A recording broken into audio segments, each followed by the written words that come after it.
हरे कृष्णा। प्रेम से बोलिए जीवित वाहन भगवान की जय, ज्योतिया माई की जय। ओम नमः शिवाय। प्रिय भक्तजनों, आज कृष्ण पक्ष आश्विन मास की अष्टमी तिथि है और आज महापुण्य फलदायी ज्योतिया व्रत है। यह ज्योतिया व्रत देवतुल्य संतान को देने वाली मानी जाती है। इस व्रत के प्रभाव से संतान दीर्घ आयु होते हैं। यह सबसे कठिन व्रतों में से एक माना जाता है। आज के दिन जितिया व्रती महिलाओं को इस पवित्र कथा को अनिवार्य रूप से श्रवण करना चाहिए, तभी यह व्रत फलदायी होता है। आज मैं आप सभी को सुनाने जा रही हूँ जितिया व्रत की संपूर्ण 5 बड़ी ही दुर्लभ कथाएं। इस व्रत को करने तथा कथा को श्रवण करने से जितिया व्रती महिलाएं जब तक जीवित रहती हैं, तब तक भगवान जीमूत वाहन की कृपा से उस माता के पुत्र का कोई बाल भी बांका नहीं कर सकता। इस व्रत कथा के प्रभाव से पुत्र की आयु लंबी होती है, घर में सुख समृद्धि तथा लक्ष्मी का वास होता है। तो आप सभी भक्तजन इस पवित्र कथा को बड़ी ही श्रद्धा और प्रसन्न चित्त मन से सुनिएगा। 2 बहनें थी, एक का नाम सुखिया और दूसरी का नाम दुखिया था। दोनों का भाग्य उनके नाम जैसा ही था। दुखिया गरीब और बहुत दुखी रहती थी, सुखिया अमीर थी और हमेशा सुखी रहती थी। दोनों एक ही गांव में रहते थे। दुखिया सुखिया के घर में काम करती थी, साफ सफाई करती थी, खाना बनाती थी और जो खाना बच जाता था वह खाना सुखिया दुखिया को दे देती थी। इसी तरह दुखिया का घर चलता था। समय बीतता गया, दोनों के बच्चे थे। सुखिया के 2 पुत्र थे और दुखिया को भी 2 पुत्र थे। जब जितिया का व्रत आया तो दोनों बहन जितिया का व्रत रखती हैं।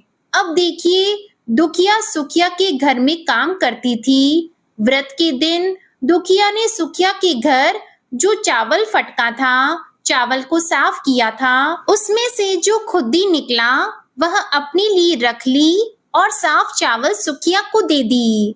फिर साग को चुनती है, पत्तियों को डंठल से अलग करती है। बढ़िया साग सुखिया के लिए रख दी और जो डंठल था वह अपने लिए रखी। अब दुखिया ने सुखिया के घर सारा खाना बना दिया और अपने घर चावल की खुद्दी और साग की डंठल लेकर गई बनाने के लिए। खुद्दी का चावल और साग की डंठल बनाकर वह खाना अपने बच्चों को खिलाई और खुद भी खाई। उसके बाद दुखिया सोने चली गई।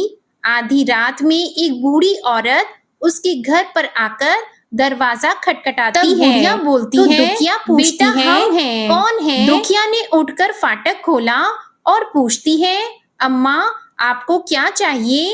इतनी रात में आप यहाँ किस लिए आई हैं? बुढ़िया बोलती है, बेटा मुझे बहुत भूख लगी है और कुछ खाने को दे दो। दुखिया उसे घर के अंदर ले जाती है और कहती है, हम लोग बहुत गरीब हैं। आज मैंने खुद्दी का चावल और साग की डंठल बनाया है, क्या आप खाएंगी? तो बुढ़िया माई कहती है, हाँ क्यों नहीं खाएंगे, हमें बहुत भूख लगी है, हम वही खा लेंगे। दुखिया अंदर जाकर खुद्दी का चावल और साग की डंठल लाती है, बूढ़ी को खाने के लिए दे देती है। बूढ़ी माई खाना खाने के बाद कहती है, मुझे अच्छे से कुछ दिखाई नहीं देता, इतनी रात के अंधेरे में मैं अपने घर कैसे जाऊंगी? तो दुखिया कहती है, कोई बात नहीं, आप यहीं पर सो जाइए, सुबह अपने घर चले जाइएगा। तो बूढ़ी माई दुखिया के घर में ही सो जाती है। फिर थोड़ी देर बाद उठकर बुढ़िया बोलती है, बेटा मुझे दीर्घ शंका पैखाना लगा है, कहाँ करूं? तो दुखिया कहती है, मेरे घर में बाथरूम नहीं है, इसीलिए आप उधर कोने में कर लीजिए। बूढ़ी माई पूछती है, बेटा भर भर करूं या छर छर करूं? दुखिया नींद में थी तो वह कहती है, माताजी भर भर कर दो। मैं सुबह साफ कर दूंगी। फिर थोड़ी देर बाद बूढ़ी अम्मा पूछती है कि बेटा अपने हाथ कहाँ साफ करूं? तो दुखिया कहती है आप मेरे सर में अपने हाथ को साफ कर लीजिए। अब सुबह होती है तो दुखिया को यह सब सपने जैसा लगता है कि सोते समय मुझे कोई सपना आया होगा। वह ज्यादा कुछ नहीं सोची और नदी में नहाने के लिए चली जाती है। जब वह नदी में नहाती है और अपने बाल को धोती है तो उसके बालों से होते हुए जो पानी बहता है वह सोने का पानी हो जाता है। आसपास की सभी महिलाएं यह देखकर चकित हो जाती हैं और कहती हैं कि तुम्हारे बालों से तो सोने का पानी गिर रहा है, क्या बात है? फिर क्या था, उसे रात की सारी बात याद आ जाती है। वह दौड़कर अपने घर की ओर भागती है, यह सोचकर कि उसका घर दीर्घ शंका से गंदा हुआ होगा, पहले उसको साफ करना होगा। जब वह अपने घर में जाती है तो देखती है कि घर के हर कोने में ढेर सारा सोना बिखरा पड़ा है। यह देखकर दुखिया बहुत ही खुश हो जाती है और सोचती है कि जीमूत वाहन भगवान की कृपा से जो मेरे घर रूप धारण करके आए थे, मुझे इतना आशीर्वाद दिया। अब दुखिया धनवान हो गई थी। अब क्या था, सुखिया के घर जाना और काम करना बंद कर देती है। दुखिया अब अपना व्रत पूरा करती है तो अपने पुत्र से कहती है कि जाओ मौसी के घर से तराजू लेकर आओ, यह नापने के लिए कि यह सोना कितना है। बच्चा बहुत खुशी से सुखिया मौसी के घर जाता है और तराजू मांगता है। सुखिया पूछती है कि तराजू पर क्या नापना है? तो बच्चा बोला मेरे घर में बहुत ढेर सारा सोना है, उसी को माँ नापेगी। तो सुखिया कहती है खाने के लिए तुम्हारे पास कुछ भी नहीं है और सोना नापेंगे, मुझसे झूठ कहते हो। तो बच्चा कहता है नहीं, मैं झूठ नहीं बोल रहा हूँ। सुखिया सोचती है कि जब तराजू मांगी है तो कुछ ना कुछ जरूर ही नापेगी, इसलिए वह तराजू के पीछे गोंद लगा देती है कि जो भी नापे वह थोड़ा सा इसमें चिपक जाएगा। अब देखिए वह बच्चा तराजू लेकर अपने घर आता है तो दुखिया जब तराजू पर सोना नापती है तो कुछ सोने का टुकड़ा उस गोंद में चिपक जाता है। जब बालक तराजू लौटाने जाता है तो सुखिया उसको उलट पलट कर देखती है तो उस तराजू में सोना लगा हुआ मिलता है। सुखिया सोचती है उसके घर में जरूर कहीं से सोना आया होगा, इसीलिए वह कई दिन से काम पर नहीं आ रही है। सुखिया उसके घर जाकर देखती है कि यह सोना कहाँ से आया। जब सुखिया दुखिया के पास जाकर पूछती है कि तुम्हारे पास इतना सारा सोना कहाँ से आया है जिसके लिए तुमने तराजू मंगाया था नापने के लिए। प्रिय भक्तजनों, दुखिया उस रात की सारी कहानी अपनी बहन सुखिया को बताती है। दुखिया का मन एकदम सच्चा था, इसीलिए वह सब कुछ बता देती है। लेकिन सुखिया के मन में लालच आने लगा कि दुखिया के पास हमसे भी ज्यादा धन आ गया। अब अगले साल जितिया में मैं भी खुद्दी का चावल और डंठल की साग बनाऊंगी। फिर अगले साल जितिया का व्रत दोनों बहनों ने रखा। सुखिया के पास हर तरह का सुख था और धन भी था, फिर भी वह जितिया के दिन चावल फटक कर साफ करके चावल फेंक देती है और खुद्दी अपने पास रख लेती है। साग को तोड़कर पत्तियां फेंक दी और डंठल अपने पास रख ली और वही बनाई। पूजा पाठ करके सोने चली गई। फिर आधी रात में उसके घर में भी बूढ़ी अम्मा आई और दरवाजा खटखटाती है। सुखिया उनका इंतजार तो कर ही रही थी। वह तुरंत दरवाजा खोलकर बूढ़ी अम्मा को अपने घर अंदर ले आती है। बूढ़ी अम्मा बोली कि मुझे बहुत भूख लगी है, कुछ खाने को दे दो। मैंने खुद्दी का चावल और डंठल का साग बनाया है। बूढ़ी बोलती है कोई बात नहीं, मैं खा लूंगी। तो सुखिया परोस देती है। वह खाना खाने के लिए और सोने चली जाती है। बूढ़ी बोलती है मैं घर नहीं जा सकती, मुझे दिखाई नहीं देता। तो सुखिया कहती है कोई बात नहीं, आप यहीं पर सो जाओ। इसके बाद थोड़ी देर बाद बूढ़ी अम्मा बोलती है, मुझे दीर्घ शंका पैखाना लगा है, कहाँ करूं? तो सुखिया कहती है कि वहीं कोने में कर लीजिए। फिर थोड़ी देर बाद बूढ़ी अम्मा पूछती है, भर भर करूं या छर छर? इस पर सुखिया को याद नहीं आता कि दुखिया ने क्या बोला था। तो सुखिया बोली, माँ छर छर कर दीजिए। फिर बूढ़ी पूछती है, बेटा मैं अपने हाथ कहाँ साफ करूं? तो सुखिया कहती है, मेरे सर में साफ कर लीजिए। बूढ़ी अम्मा अपना हाथ सुखिया के सर में साफ कर लेती है। जब सुखिया सुबह उठती है तो उसका पूरा घर गंदगी से भरा पड़ा था और उसके बाल में भी बहुत गंदगी लगी होती है।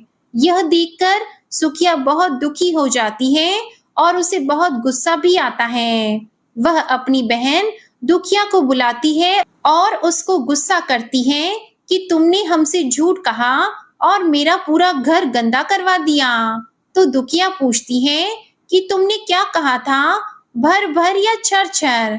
तो सुखिया कहती है, मैं तो छर छर बोली। तो दुखिया कहती है, यही पर तो तुमने गलती कर दी और तुम्हारे पास तो सब कुछ था, किसी चीज की कमी नहीं थी, फिर भी तुमने लालच किया। मेरे पास तो कुछ भी नहीं था, तुम्हारे पास तो सब कुछ था। तुम्हारे घर जीमूत वाहन भगवान भेष बदल कर आए, लेकिन फिर भी तुमने उन्हें अच्छा खाना नहीं परोसा। मेरे पास तो कुछ भी नहीं था, इसलिए मैं उन्हें खुद्दी का चावल और साग का डंठल परोसा था। तुमने अपने घर आए भगवान का अपमान किया। सब कुछ रहते हुए भी तुमने साग और भात खिलाया। तुम्हारे पास सब कुछ होते हुए भी तुम्हें लालच नहीं करना चाहिए था, इसलिए तुम्हारे साथ बुरा हुआ है। अब क्या था, सुखिया को अपनी गलती का पछतावा हुआ और वह दुखी मन से अपने घर चली गई। जैसा उसने किया वैसा उसने फल पाया। प्रेम से बोलिए, जय हो जुतिया माँ, जय हो जीमूत वाहन भगवान। जिस प्रकार आपने दुखिया को दिया उस प्रकार सबको देना। जिस प्रकार आपने सुखिया को दिया वैसा किसी को मत देना। कहानी कहने वाले को, सुनने वाले तथा हुंकार भरने वाले को पुत्र, धन तथा सुख शांति प्रदान करना। जय जीमूत वाहन भगवान। प्रिय भक्त जनों, इस कथा को बड़ी ही श्रद्धा और प्रसन्न चित्त मन से सुनिएगा। बहुत समय पहले की बात है, नैमिषारण्य क्षेत्र में सहस्त्र मुनि बैठकर धर्म चर्चा कर रहे थे। ऋषियों और मुनियों के साथ ही अनेक देवता भी उस सभा में उपस्थित हुए थे। उन ऋषि मुनियों के मध्य सूत जी महाराज उसी प्रकार सुशोभित हो रहे थे जिस प्रकार से तारागणों के मध्य में चंद्रमा सुशोभित होता है। इस धर्म चर्चा के बीच ही महर्षियों ने संसार के कल्याण हेतु हाथ जोड़कर सूत जी महाराज से कहा, महाराज, कलयुग में मनुष्यों की आयु और श्रद्धा दोनों ही काफी कम हो जाएंगी। लोग अल्प आयु होंगे, महिलाओं की संतानें बचपन में ही मरने लग जाएंगी और माता पिता के जीवित रहते ही उनके पुत्र मर जाया करेंगे।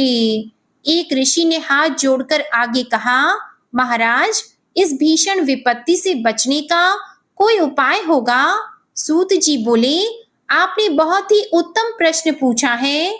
कली काल में जब मनुष्यों की आयु कम होगी और श्रद्धा भक्ति उससे भी कम होगी, तब कली काल में माता पिता के सामने उनके छोटे छोटे बच्चों और जवान पुत्रों का मरना एक सामान्य बात हो जाएगी। उस समय जो भी माता नियम पूर्वक इस जीवित पुत्री का व्रत को करेंगी, उसके सभी पुत्र पूरी आयु तक जीवित रहेंगे। माता पिता के रहते हुए किसी भी पुत्र की मृत्यु नहीं होगी। संसार की भलाई के लिए मैं इस संपूर्ण वृतांत को कहता हूँ। सूत जी ने कहा, जब द्वापर युग का अंत होकर कलयुग प्रारंभ हो रहा था, उस काल में अपने अपने पुत्रों की मृत्यु से दुखी बहुत सी शोकाकुल स्त्रियों ने आपस में सलाह की कि वे सभी मिलकर महर्षि गौतम जी के पास गईं। उन सभी स्त्रियों ने महर्षि गौतम की वंदना की और कहा, हे प्रभु, अब कलयुग आ रहा है। कलयुग में लोगों के पुत्र किस तरह पूर्ण आयु तक जीवित रहेंगे और माता पिता के जीवित रहते मृत्यु को प्राप्त नहीं होंगे। इसके लिए कोई उपाय बताइए, और कोई ऐसा व्रत, जप, तप अथवा पूजा हो तो हमें कहिए। गौतम जी ने कहा, मैं आपको एक प्राचीन वृतांत सुनाता हूँ, ध्यान पूर्वक सुनिए। महर्षि गौतम बोले, महाभारत का युद्ध समाप्त हो जाने के बाद एक रात्रि में द्रौपदी के 5 सोते हुए पुत्रों की द्रोणाचार्य के पुत्र अश्वत्थामा ने हत्या कर दी थी। द्रौपदी सहित 5 पांडव बहुत ही दुखी हुए। कुछ समय बाद अपनी सखियों को साथ में लेकर द्रौपदी महर्षि धौम्य के पास गई। द्रौपदी ने महर्षि धौम्य से कहा, हे मुनिवर, कौन सा उपाय करने से संतान दीर्घ आयु हो सकती है?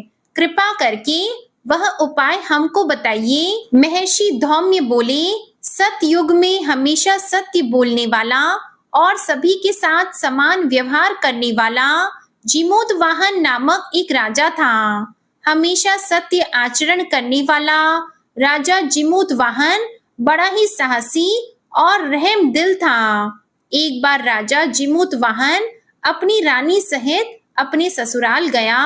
वहीं एक रात ससुराल में सो रहा था कि उसे एक स्त्री के बिलख बिलख कर रोने की आवाज सुनाई दी। वह अपने पुत्र के लिए विलाप कर रही थी। वह स्त्री बुरी तरह रोती हुई बार बार एक ही बात कह रही थी कि मुझ बुढ़िया के जीवित रहते मेरा युवा पुत्र मारा गया। हाय, मैं क्या करूं? उस बुढ़िया का विलाप सुनकर राजा जिमोतवाहन को बहुत दुख हुआ। राजा ने बुढ़िया के पास जाकर उन्हें ढांढस बंधाया और रोने का कारण पूछा। तो बुढ़िया ने रोते हुए कहा, गांव में प्रतिदिन एक गरुड़ आता है और एक युवक को खा जाता है। आज मेरे पुत्र की बारी है। अब मेरा पुत्र उस स्थान पर जाएगा जहां गरुड़ आता है, जो मेरे पुत्र को खा जाएगा। मेरे जीते जी मेरा बेटा मर जाएगा। यह कहकर बुढ़िया जोर जोर से रोने लगी। अब देखिए, राजा जिमोतवाहन ने कहा, माता तुम रो मत, आज मैं तुम्हारे पुत्र के स्थान पर वहां चला जाता हूँ। इस प्रकार गरुड़ मुझे खा जाएगा और तुम्हारा पुत्र बच जाएगा। इतना कहकर राजा उस स्थान पर जाकर लेट गया जहां गरुड़ प्रत्येक रात्रि को आता था। तब समय पर पक्षीराज गरुड़ आए और चोंच से नोच नोच कर उनका मांस खाने लगे। जब गरुड़ ने उनका संपूर्ण बायां अंग खा लिया, तब जिमोतवाहन ने करवट बदलकर अपना दाहिना अंग गरुड़ के सम्मुख रख दिया। यह देखकर पक्षीराज गरुड़ बड़े आश्चर्य हुए। गरुड़ के मांस खाते समय जिमोतवाहन ना तो रोया और ना ही चिल्लाया, ना ही उसने बचने की कोई चेष्टा की। आधा शरीर खाया जाने के बाद राजा अभी तक जिंदा ही था। गरुड़ जी को बड़ा आश्चर्य हुआ। गरुड़ जी सोचने लगे, यह आदमी कोई साधारण मनुष्य नहीं, या तो देव है या फिर कोई महान ऋषि होना चाहिए। गरुड़ जी ने राजा से पूछा, तुम मनुष्य तो नहीं जान पड़ते, क्या कोई देवता हो? तुम कौन हो? अपना नाम, कुल और निवास स्थान बतलाओ। पीड़ा से व्याकुल राजा जिमोतवाहन ने कहा, पक्षीराज, आपके यह प्रश्न व्यर्थ हैं। आप अपनी इच्छा अनुसार मेरा मांस खाइए और अपनी भूख मिटाइए। यह सुनकर गरुड़ जी को और भी अधिक आश्चर्य हुआ। गरुड़ जी ने अपने चमत्कार से राजा के शरीर को पूरा कर दिया। अब जिमोतवाहन पहले से भी अधिक स्वस्थ और सुंदर युवक बन गए थे।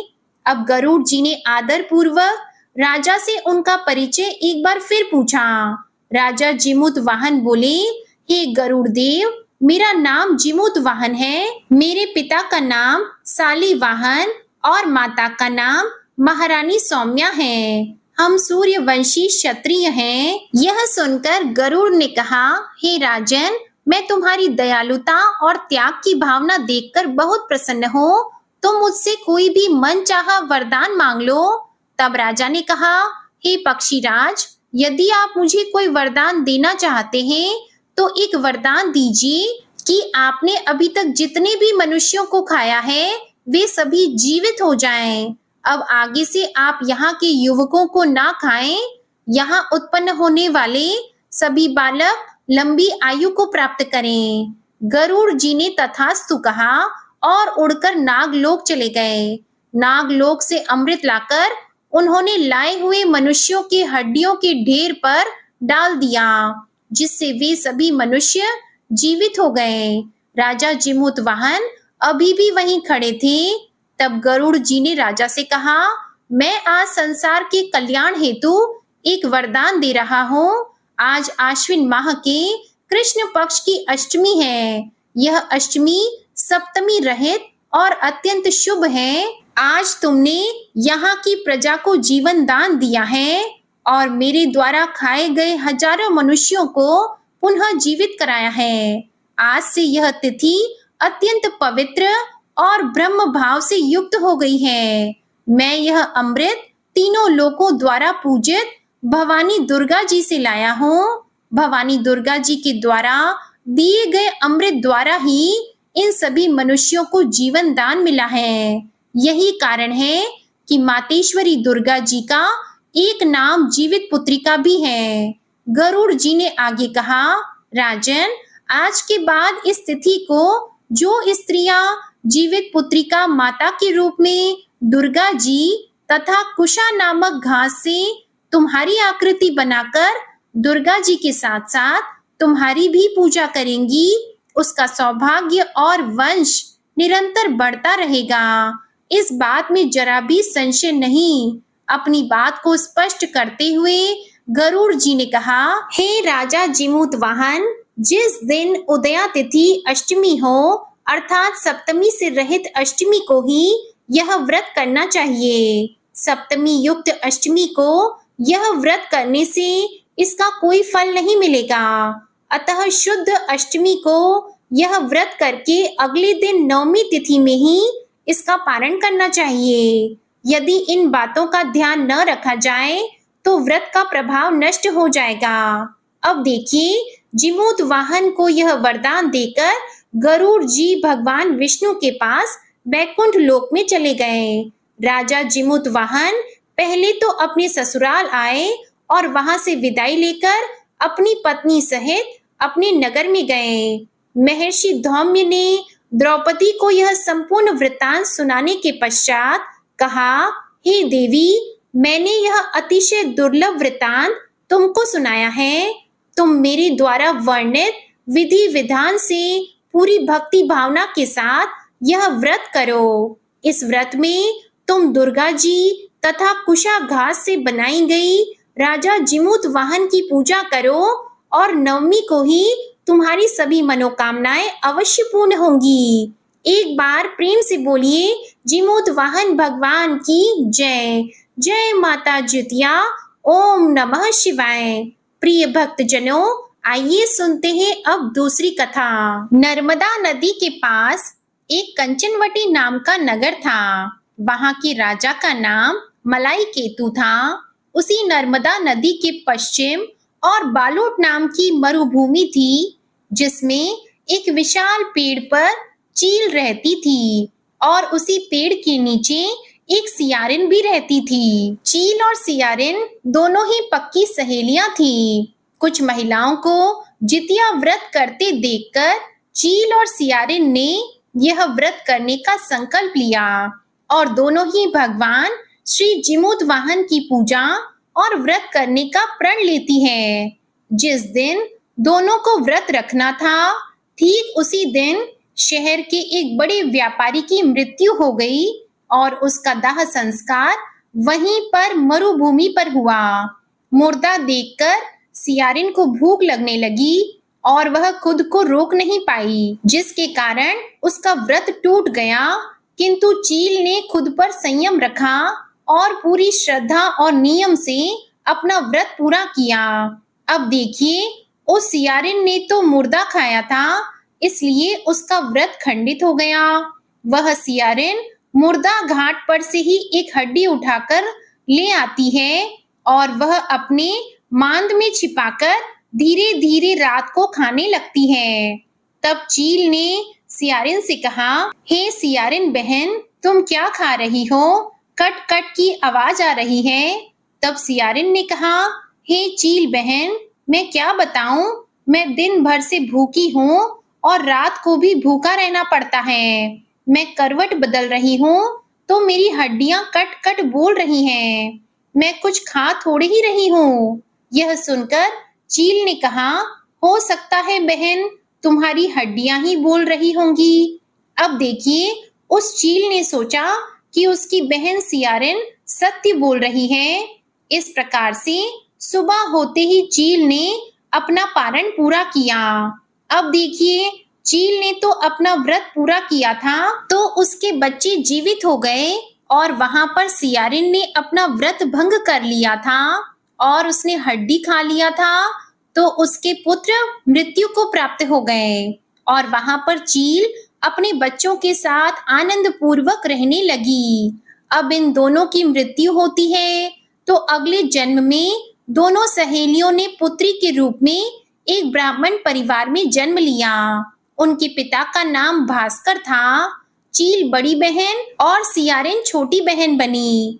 बड़ी बहन का नाम शीलावती रखा गया और उसका विवाह बुद्धि सेन के साथ हो गया। छोटी बहन का नाम कपूरावती रखा गया और उसका विवाह उस शहर के राजा मलाई केतु से हुआ और छोटी बहन कंचनवटी नगर की रानी बन गई। अब भगवान जिमूत वाहन के आशीर्वाद से बड़ी बहन शीलावती को 7 पुत्र प्राप्त हुए, लेकिन कपूरावती के पुत्र जन्म लेते ही खत्म हो जाते थे। कुछ साल बाद शीलावती के 7 पुत्र बड़े हो गए और राजा के दरबार में काम करने लगे। उन्हें देखकर कपूरावती के मन में ईर्ष्या और जलन की भावना उत्पन्न हो गई।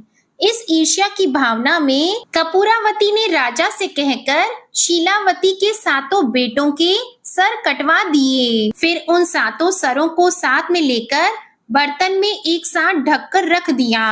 यह देखकर भगवान जिमूत वाहन ने मिट्टी की सहायता से 7 भाइयों के सर बनाए और सभी सिरों को धड़ से जोड़कर उस पर अमृत छिड़क दिया, जिसके कारण वे 7 भाई फिर से जीवित हो गए और घर लौट आए। रानी ने जो कटे सिर भिजवाए थे वह सब फूल बन गए। कपूरावती समाचार पाने को बहुत व्याकुल थी, लेकिन जब उसे इस बात का पता चला तो वह अपनी बड़ी बहन के घर गई और वहां सबको जीवित देखकर आश्चर्य में पड़ गई और बेहोश हो गई।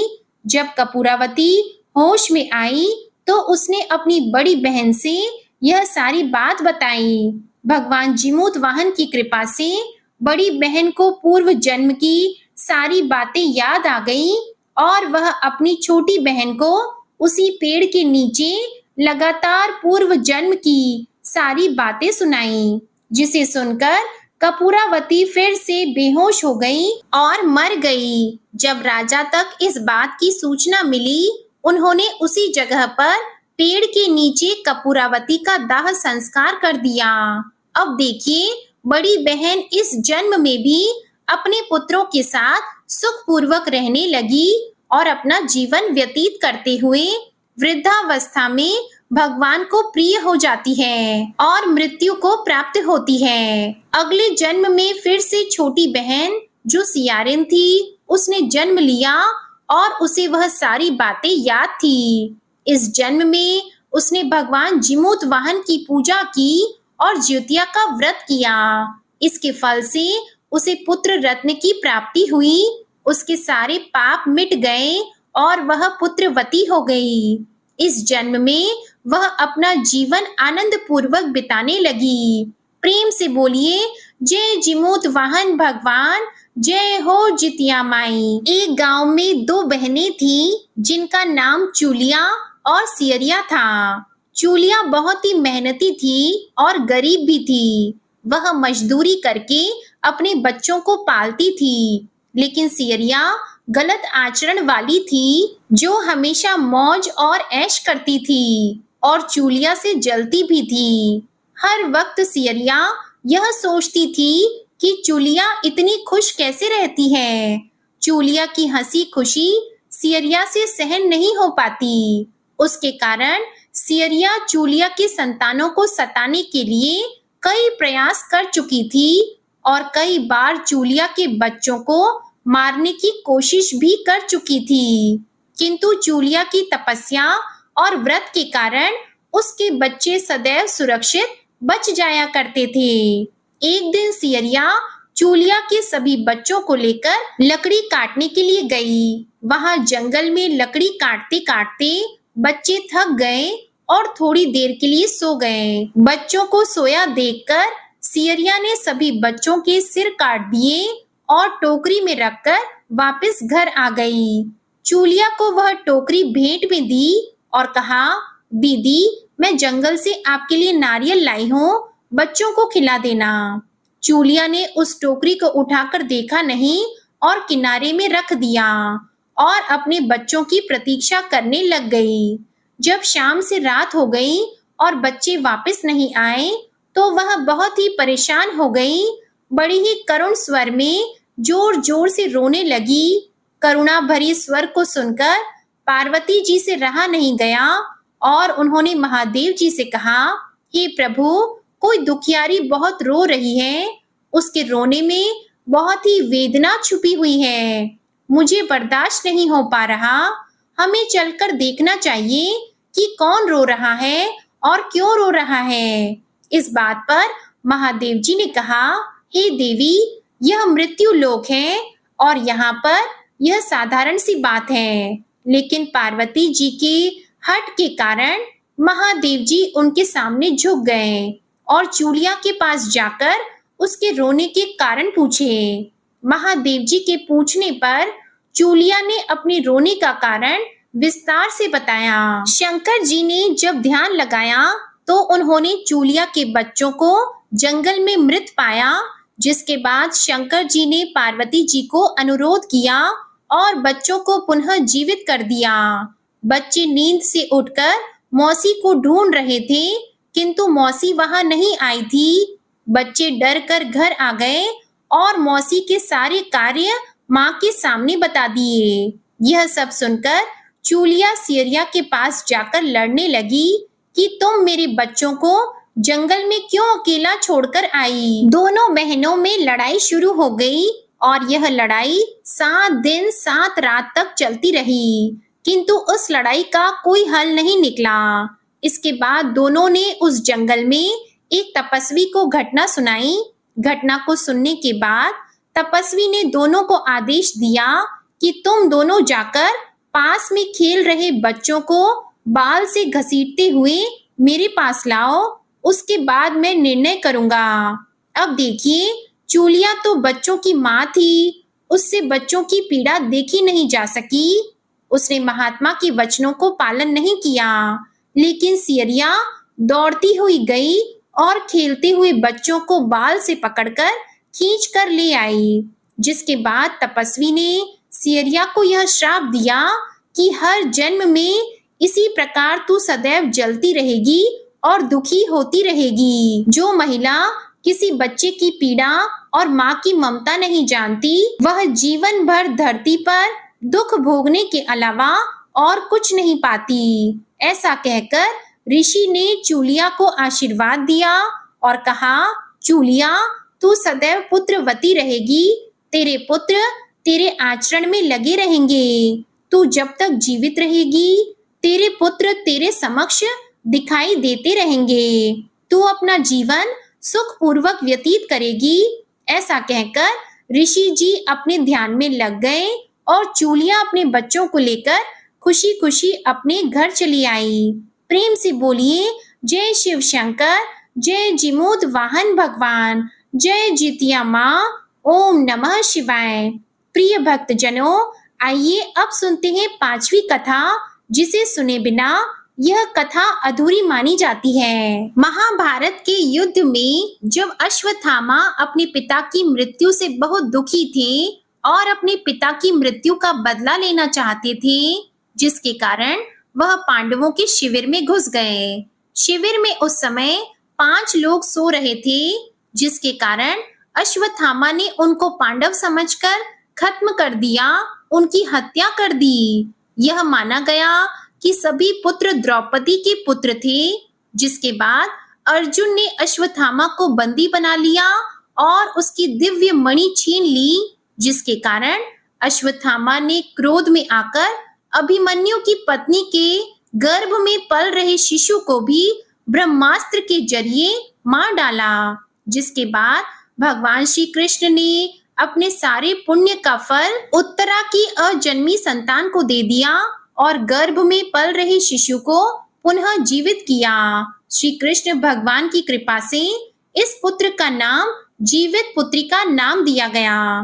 तब से लेकर आज तक संतान की लंबी उम्र के लिए और उनकी मंगल कामना के लिए हर साल माताएं जितिया या जीवित पुत्रिका का व्रत रखती हैं और परंपरा के साथ उन्हें पूरा भी करती हैं। प्रेम से बोलिए जीमूत वाहन भगवान की जय। जय ज्योतिया माँ। ओम नमः शिवाय। प्रिय भक्तजनों, उम्मीद करती हूँ आज की ये कथा आपको बेहद पसंद आई होगी। अगर पसंद आए तो वीडियो को लाइक जरूर कीजिएगा, शेयर भी कीजिएगा और हमारे चैनल को सब्सक्राइब करना मत भूलिएगा और कमेंट में जय माता जितिया अवश्य लिखिएगा। आपका जीवन मंगलमय हो और आपके पुत्र सदैव आपके आंचल में बने रहें। ओम नमः शिवाय।